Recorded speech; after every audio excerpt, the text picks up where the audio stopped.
good afternoon. My name is Yeshi Milner, and I'm the founder and CEO of Data for Black Lives. We are a network of scientists and activists working to make data a tool for social change instead of a weapon of political oppression. I founded Data for Black Lives 6 years ago, when our world was at a crossroads. The aftermath of the 2016 election and the development of the technologies that are now foundational for artificial intelligence. And right now, we're at another crossroads. We're currently experiencing the greatest wealth transfer in history, but also rampant income inequality, political divisions that have escalated to genocidal warfare, and an impending climate catastrophe. All happening as we develop some of the most potent technologies known to humankind. The question is whether or not AI will become primarily a weapon or a tool. That's the question of the hour and of today.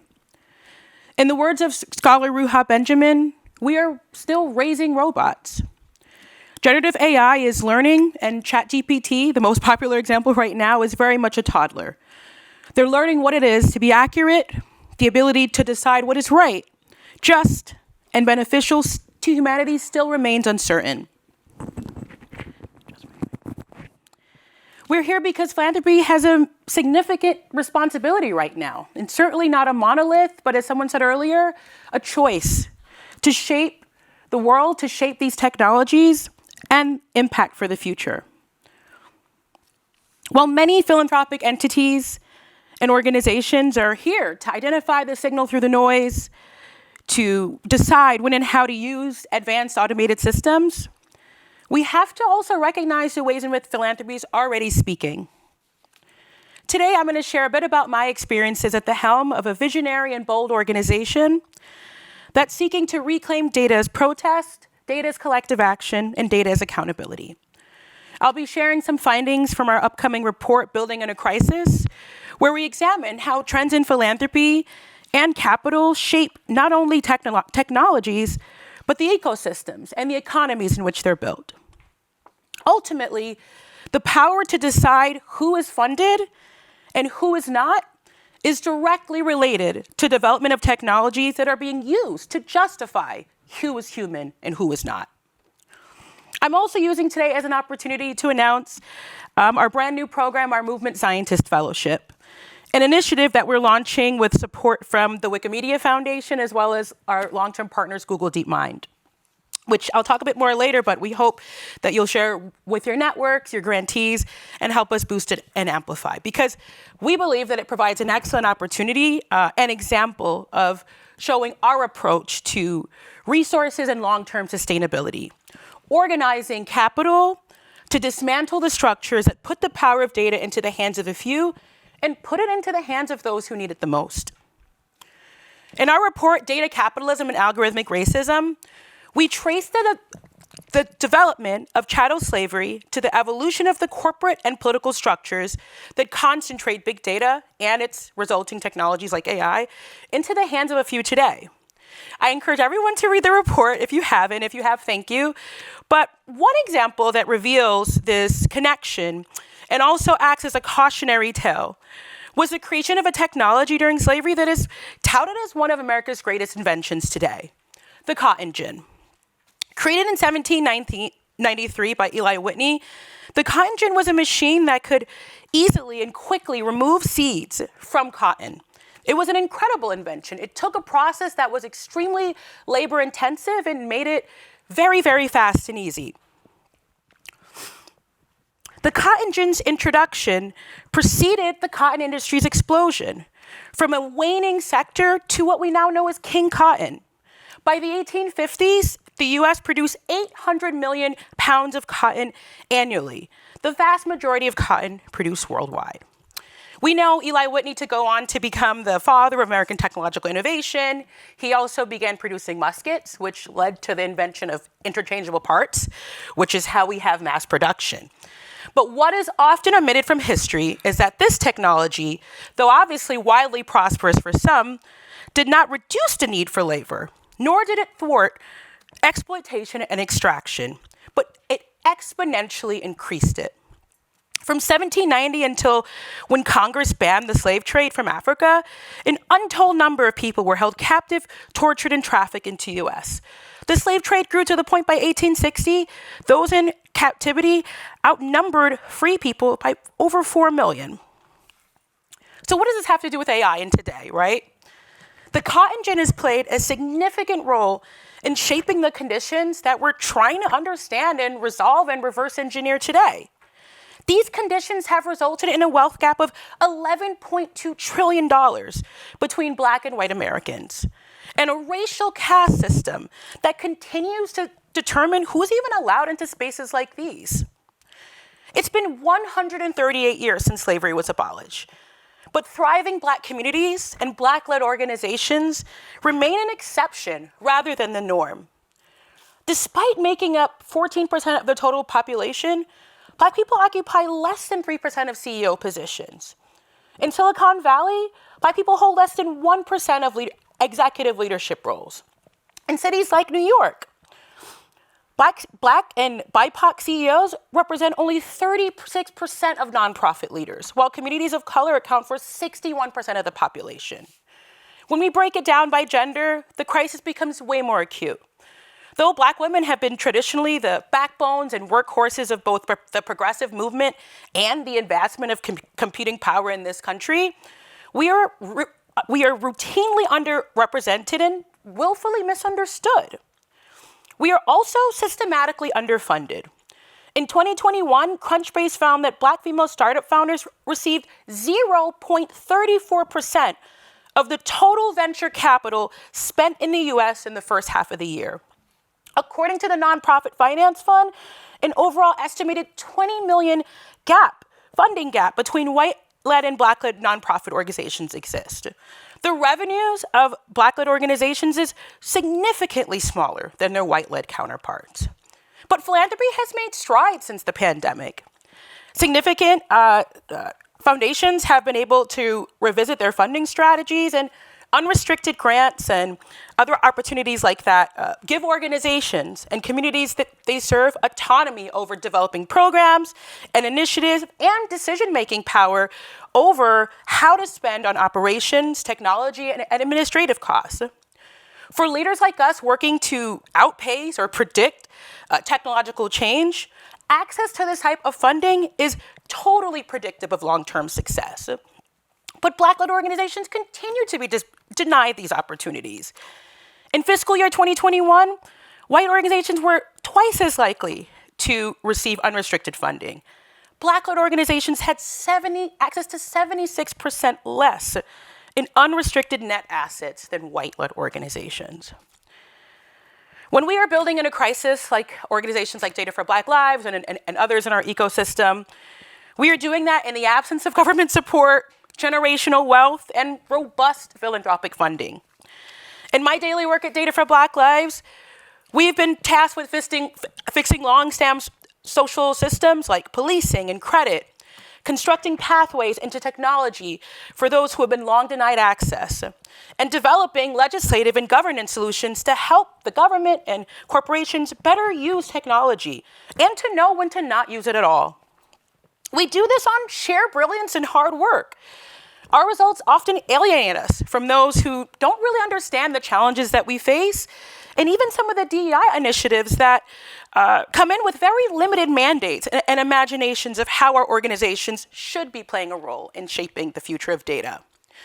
I've experienced so much in my work. In addition to confronting people on Capitol Hill and tech CEOs, I've had to confront so many revolving doors of gatekeepers, attacks even on my leadership in building an organization that equips people to make data a tool instead of a weapon. What would be possible if we allowed Black-led and BIPOC-led organizations if we were trusted as proven leaders with support instead of being met with suspicion, surveillance, and control? To quote Liz DeBow from the Scholl Foundation, one of my greatest supporters, what would happen if our organizations had budgets that allowed us to breathe, grow, and imagine, to make mistakes? With unlimited support, we would be able to train and upskill the next generation of public interest technologists, create new avenues of data governance, champion public and private partnerships, work to develop new applications of machine learning and artificial intelligence, and help realize the potential of AI to build a more just, fair, and equitable society. As those working at the intersection of philanthropy and AI, we really have a unique opportunity and a fundamental obligation to ensure that the most significant innovations of our generation and those of the past do not impair what's possible for the future. To achieve this goal, we need to move away from deploying philanthropy as, in the words of Ruthie Gilmore, thrice stolen wealth. But we need to understand it and acknowledge it as a debt that's been owed. And we need to tangibly support leaders who are making a positive impact because their lives depend on it, because they're actually the ones being impacted by these technologies. The progress being made towards addressing societal issues and creating an ecosystem and an agenda where AI is able to achieve good is commendable. We've been a part of that, but it's also still very much inadequate. In recent years, there's been significant public awareness and increased philanthropic funding for these causes, new advocacy organizations, watchdog groups, reports. But a lot of these organizations and institutions have failed to actually and concretely include the experiences and voices of those directly impacted. On the other hand, ordinary individuals, parents, teachers, the elderly, everybody, activists and advocates are working tirelessly every day to tackle the underlying problems. But they lack political power, they lack access to media, they lack the technological tools, computing power, and the data capacity required to make these changes. At Data for Black Lives, our approach has been to fill in that gap. Organizing has been the foundation of our strategy. We are dedicated to building collective power that can change culture and reshape policy by fostering a movement of scientists and activists from all walks of life. This movement encompasses individuals who are engaging in groundbreaking research, innovative policy development, working creatively with AI. By connecting people across the country and around the world, we're really building a movement that's capable of changing the norms and the rules, and that really has the potential to create some significant change. And to go back to my example of the Movement Scientist Fellowship, which can now be accessed on d4bl.org, this is taking all of the work that we've been doing all these years, convening people, training, coaching, providing strategy, doing data collection, FOIA request, analysis, matching them with research engineers from DeepMind to data scientists from Google, and really formalizing that into a program that we are starting small, but we really hope to scale. Our fellowship this year will mainly focus on the issues of climate gentrification, water and food access, policing, surveillance, and as well as social determinants of health, with a focus on issues that impact the well-being of Black communities. And this builds on the work that we started with Google years ago, actually, where in the other side of the building, we for our very first Data for Black Lives conference, we engaged with leaders from Google Responsible AI, as well as some activists from our network, and built out an entire training program, as well as a whole wealth of research around how to use community-based systems dynamics to create a shared language between research engineers, scientists, mathematicians, and community. People can be sitting in the room saying the same thing, but not understanding each other. That was the first problem that we tackled. And we're also excited to continue working with Google DeepMind and building on the work of participatory machine learning, while also welcoming the Wikimedia Foundation. And I talk about how these particular foundations to give a shout out, but to also show we're really thinking about how do we organize funders. It's not just about writing a check, but it's about long-term actual connection and partnership so that we both can experience some institutional and cultural change within our organizations. And to be able to foster true collaboration that can really add value to the ecosystem. So to conclude, our ultimate goal is to ensure the development of trustworthy, accountable, contestable, and safe AI systems. We understand that building trustworthy AI requires us to trust the voices and experiences of those who are impacted the most. We must include these people even if they don't fit into the paradigm often informed by racist past public policy of who's considered an expert, who's worthy, who on paper looks like they belong. We must remain firm and unwavering in our belief that any intervention that fails to strengthen the power, agency, and self-determination of the most vulnerable is likely to cause more harm than good. A solution that doesn't involve those who are directly impacted is not a solution at all. This is how we create safe AI.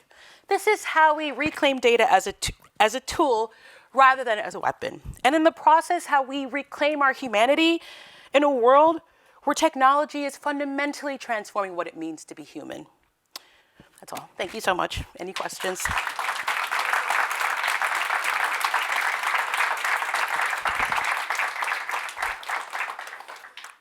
Questions? I was also told to be provocative, so this is a safe space. Who wants a mic thrown at them? Thank you. You are too. I appreciate it. I'm very passionate because, again, I'm impacted by these issues. So, yeah. Okay. Okay. Well. Questions? Hi, I'm Amanda from the Future Society. Speaking in my personal capacity, it's more a personal side. I'm from Brazil, so a lot of what you said resonated with my experience with Brazilian society. So I was wondering how you see the work you do maybe going beyond U.S. borders. Totally. Yeah, that's a really great question. And we've realized that in order for us to build the kind of network and movement that's needed here, we need to work internationally. And although we haven't done any work specifically in Brazil, a lot of our organizing and hopefully some of our applications will come out of cities that we have been doing work in, whether it's training up volunteers, hosting events, and that's in Colombia, as well as cities in Europe. And our new headquarters is actually based in Miami, Florida, for those same reasons. We believe that what's called the Global South, it's very strategic for us to be there because of the technological innovation that's happening, because of the capital that's coming in, and also because of the way that folks from, I'm also South American too, so folks from these areas are really shaping technology and shaping culture in a way that we really want to seize and we want to harness. And I hope to go to Brazil soon, so maybe we can talk about that. Thank you for that question.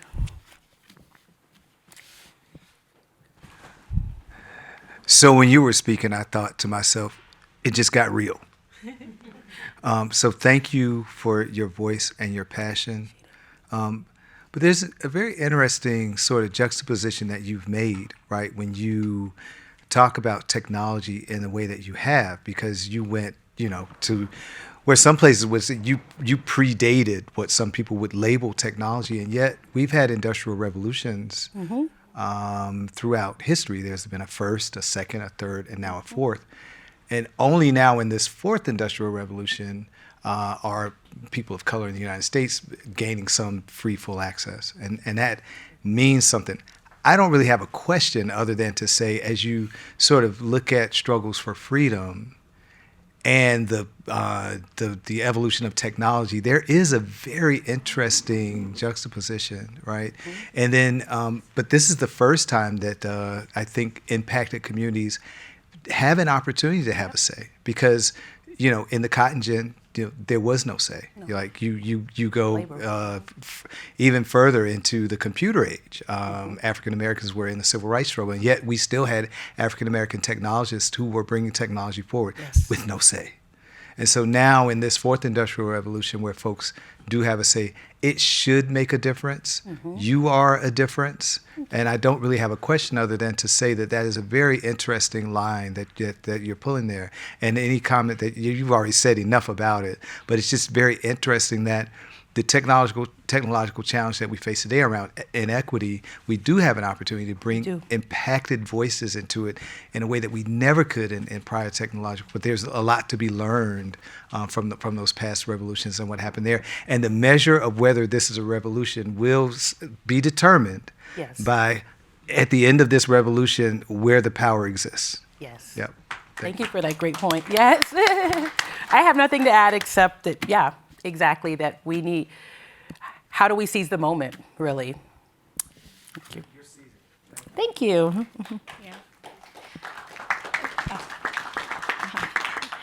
Yeshi, very excited to hear you. I had a question. I mean, I think one of the things I heard in your Spark Talk is the tension, I think, and I hear this a lot in some of the conversations I have with philanthropy, the tension around like wanting to not invest in something that feels dangerous, and at the same time needing to invest in individuals that have been impacted by technology historically and have never been in this position to actually do something with it.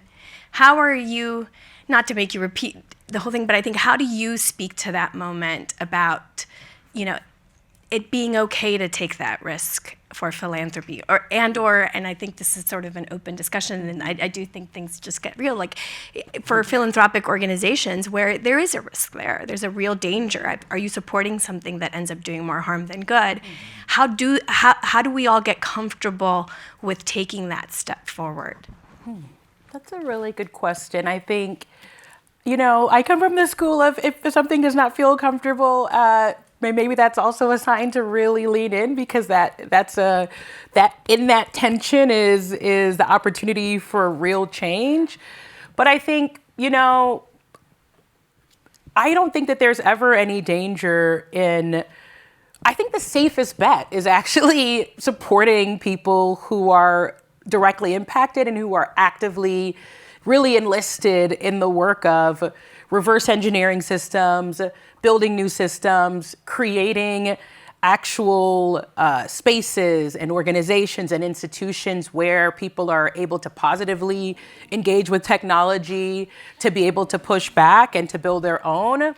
And I think what we really run the risk of is sadly repeating history, right? I think the reason why I like talking about cotton gin and these historical examples is because it really kind of is all, there's a lot of myth and lore and real excitement. I'm also a techno-optimist around AI, but when you really see some of the hype, it's not showing the actual cost, right? And, one can say, well, why do we want to focus on Black communities? We have to focus on the history of labor in this country. We have to focus on the history of extraction, of land and the experiences of Native communities. Because ultimately, in order to power Uber, we still need human feet. In order to sort Amazon bins, we need human hands. And if we're not careful, we're not going to, technology's not going to make things less labor intensive. And now we're all free to create art and culture, which is great.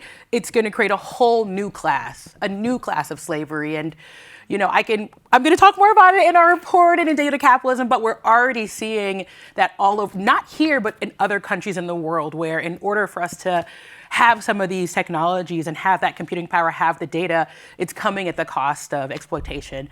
So I think, hopefully that answers your question, but for me, I'm always like, yes, you don't ever go wrong by investing in people, especially when people are the ones who are building these technologies and who are the ones impacted by it, so.